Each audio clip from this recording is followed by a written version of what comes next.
नाशिकच्या भोंदूबाबा अशोक खरातच्या अश्लील कृत्यांमागे दडलेलं त्याच्या आर्थिक व्यवहारांचं मोठं जाळं जे आहे ते आता हळूहळू उलगडायला सुरुवात झालेली आहे।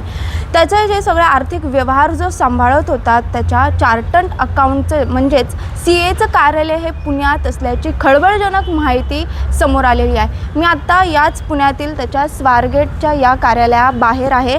त्याचं पुण्यातील या स्वारगेटमध्ये हे जे CA आहे त्याचं कार्यालय जे आहे ते आहे। मिळालेल्या माहितीनुसार संबंधित CA गेल्या 5 वर्षांपासून अशोक खरातसोबत अत्यंत जवळून काम करत होता।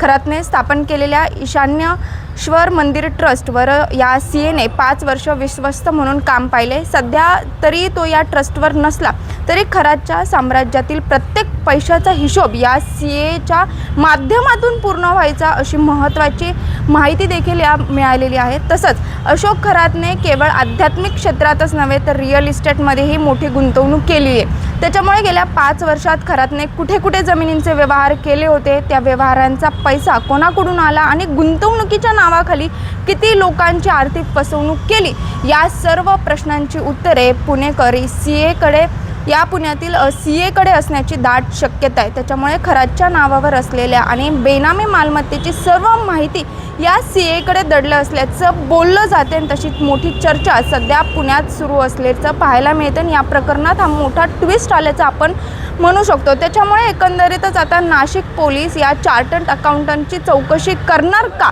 याकडे सर्वांचं लक्ष लागलेलं आहे। मात्र सध्या तरी आपण बघू शकतो की या भोंदूबाबाचं पुणे कनेक्शन समोर आलेलं आहे असं म्हणण्याचं कारण म्हणजे त्याचा जो CA होता 5 वर्षांपासून त्याचं कार्यालय जे आहे त्या पुण्यातील या स्वारगेटमध्ये असल्याचं समजतंय।